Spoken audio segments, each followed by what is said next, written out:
Hi! అందరికీ నమస్తే. ఈరోజు మీకు మరమరాలతో చక్కటి బ్రేక్‌ఫాస్ట్ చెప్పబోతున్నా. ముందుగా మన ఛానల్‌ని చూస్తున్న వాళ్ళు మన ఛానల్‌ని సబ్స్క్రైబ్ చేయటం మర్చిపోకండి.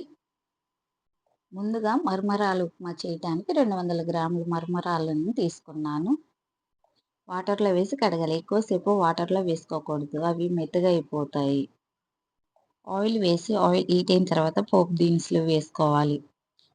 కొత్తిమీర, టమోటాలు, ఆనియన్, కరివేపాకు, ఎండుమిరప, పచ్చిమిర్చి, అల్లం ఇవన్నీ ముందే రెడీ చేసుకోవాలి. కడాయిలో పచ్చిమిర్చి, ఆనియన్, ఎండుమిరప వేసి కలుపుకోవాలి. అవి వేగిన తర్వాత కరివేపాకు వేసుకోవాలి.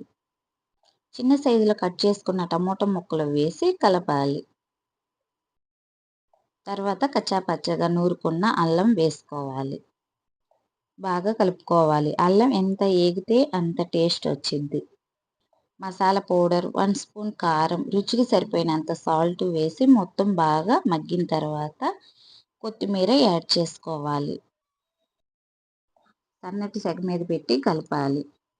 మరమరాలను కడిగి పెట్టుకొని పక్కన పెట్టుకున్నాం కదా! ఆ మరమరాలను వేసుకోవాలి. బాగా కలపాలి. ఉదయాన్నే టిఫిన్ ఏం చేయాలో తోచనప్పుడు 10 నిమిషాల్లో మరమరాలతో ఉప్మా చేయండి. చాలా బావుంటుంది. అంతేనండి. ఎంత టేస్టీగా ఉందో ఈ మరమరాల ఉప్మా. ఈ ఉప్మా 10 నిమిషాల్లో అయిపోతుంది. మన ఆంధ్ర స్టైల్‌లో చేయండి. ఇష్టం లేని వాళ్ళు కూడా తింటారు. అంత బావుంటుంది. ఒకసారి మీరు గూడా ట్రై చేయండి. ఎలా ఉందో చెప్పండి. ఈ వీడియో నచ్చినట్లయితే సబ్స్క్రైబ్ చేయటం మర్చిపోకండి. Please subscribe. Thank you for watching.